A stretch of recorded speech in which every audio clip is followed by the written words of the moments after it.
In the Norse sagas, there is a type of warrior the others feared more than any enemy. Before battle, his body would begin to tremble. His face swelled and turned red. He bit the edge of his own shield, and then he entered a fury so intense that he seemed to feel no pain at all. The old texts say that neither fire nor iron blade could wound him in this state. The Norse called this warrior a berserker. And more than 1,000 years later, scientists still don't agree on what caused it. To understand this mystery, we first need to understand exactly what the sagas describe.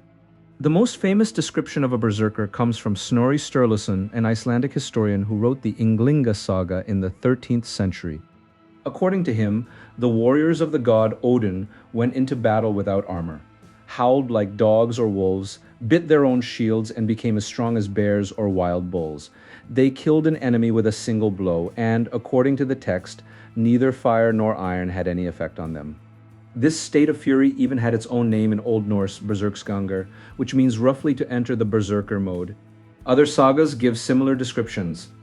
Egil's saga, written about the family of a famous Icelandic warrior, describes his grandfather as a peaceful man during the day, but one who became dangerously strong and violent at night. This was seen as a kind of transformation, and the Norse called this ability hamramr, meaning something like shape strong. After the fury passed, the sagas describe the berserkers as extremely weak and exhausted, almost unable to move, needing a long period of rest to recover. But there was more than one kind of these warriors, and the difference between them is the first step to understanding the whole. The sagas don't speak of a single type of these warriors. There was a group called the Ulfnar, meaning wolf-skin men, warriors who wore wolf pelts in battle, and were treated as a category apart from the traditional berserkers, who were generally associated with bear pelts. Norwegian kings used these warriors as a kind of shock troop. Harald Fairhair himself, the supposed unifier of Norway, is said to have used berserkers as part of his personal army, almost like an elite royal guard. But these warriors also caused problems outside of battle. The sagas tell stories of berserkers who, in times of peace, challenged ordinary farmers to duels just to take their land, or even abducted women by force.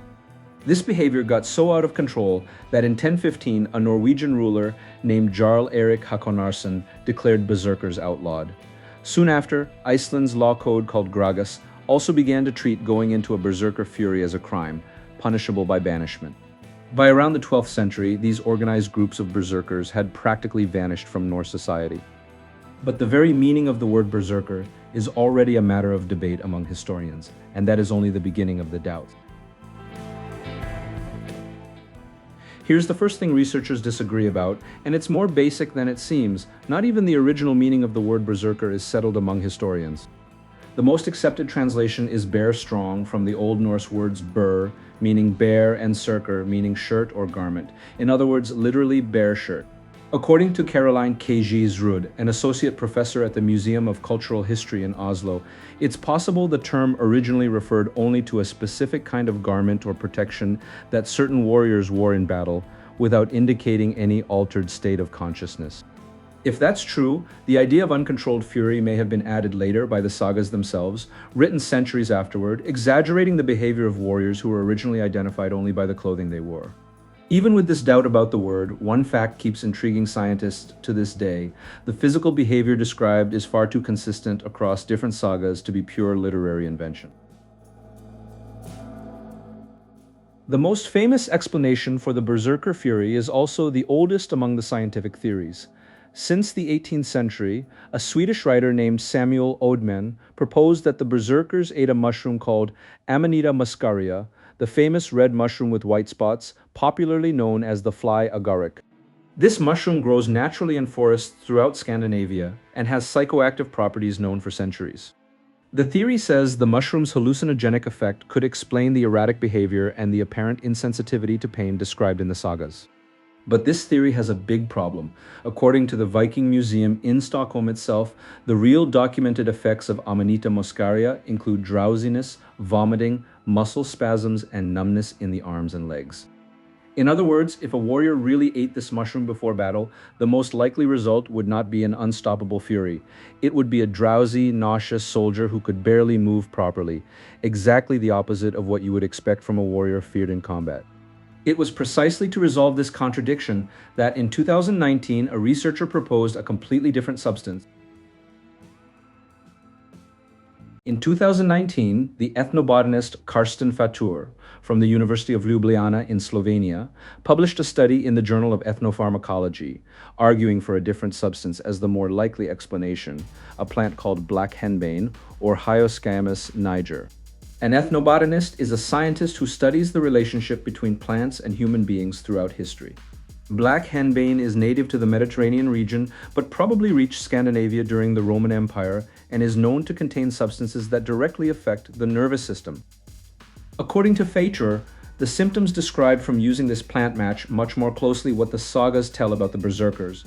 The effect begins with tremors and chills, then the face swells and turns red, and the person enters a kind of agitation that can reach full fury and extremely combative behavior depending on the amount consumed. And there is another detail that fits the sagas even more. After the plant's effect wears off, the symptoms include a severe headache and blurred vision, a state similar to a heavy hangover. This is exactly the kind of deep exhaustion the sagas describe the berserkers feeling after the battle fury. The Amanita muscaria mushroom itself does not usually cause this kind of after effect once it wears off, which is one more point in favor of the henbane theory. But even this theory, though more consistent, has no definitive proof, and the author of the study is the first to admit. The black henbane theory gained even more strength because of real archaeological discoveries. Seeds of this plant have already been found at Viking sites in Denmark and Finland, showing that the Norse really did know and use this plant. One of the most interesting finds is the grave of a Viking woman discovered with black henbane seeds beside her body. This suggests the plant may have played an important role in rituals, possibly linked to altered states of consciousness used to communicate with the spirit world. This doesn't prove on its own that the berserkers used the plant before battle, but it shows the substance was available, was known, and was used ritually by the Norse, which makes the theory far more plausible than just a guess with no basis at all. But there is a third group of researchers who completely disagree with the first two theories, and their explanation involves no plant at all. A considerable number of researchers argue that the berserker fury had nothing to do with plants or substances, and that the explanation lies entirely in the mind and the body. The first possibility is the psychological ritual. Warriors from many cultures throughout history developed techniques for self-inducing fury before battle, using shouts, repetitive movements, controlled breathing, and even dance, to enter a mental state of extreme aggression without needing any substance. The second possibility involves real medical conditions. Some researchers have suggested that the symptoms described, the tremors, the changes in behavior, and the episodes of fury could be compatible with certain types of epilepsy or other neurological disorders, conditions that today have a name and a medical diagnosis, but which at the time would have been interpreted as divine possession or magical transformation. The third possibility is simpler: alcohol combined with the psychological state of war. An intoxicated person, surrounded by the adrenaline and the chaos of a real battle, can show aggressive behavior and apparent insensitivity to pain without needing any specific plant. The problem with all these drug-free theories is that they are harder to test and prove than the plant theories because they leave no physical trace for archaeologists to find thousands of years later. And it is exactly this lack of physical trace that explains why this debate never reaches a final conclusion.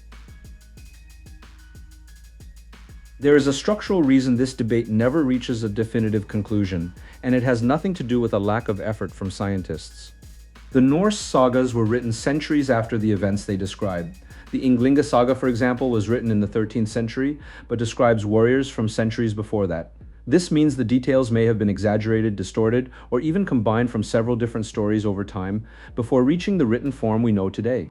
On top of that, there is no account from a contemporary eyewitness written at the exact moment a berserker actually entered this state, describing what he had consumed or done before the battle. And even the archaeological evidence, like the black henbane seeds found in graves, only proves the plant existed and was used, not specifically that it was used by berserkers and not by any other person in Viking society, in a completely different context. This leaves scientists in a position similar to detectives trying to solve a case where the crime scene was destroyed more than 1,000 years ago. And the only available witnesses are stories retold from father to son for generations before they were finally written down. And perhaps it is exactly this lack of a definitive answer that makes the Berserkers so fascinating to this day, both inside and outside of science. Today, the Berserkers appear in TV series, games, and films, almost always as superhuman warriors, physically transforming into creatures resembling bears or wolves, immune to any weapon. The real version, however impressive, was probably far less supernatural. A warrior in an intense fury, perhaps helped by some substance, perhaps not, able to endure more pain and act with more aggression than normal, but still an ordinary human being behind the fury. Karsten Fatur himself, the author of the Black Henbane theory, said publicly that his own research is theoretical, and that it may never be possible to prove with absolute certainty what the real explanation was. According to him, what exists is a theory that fits well with the available historical, chemical, and archaeological records, not definitive proof.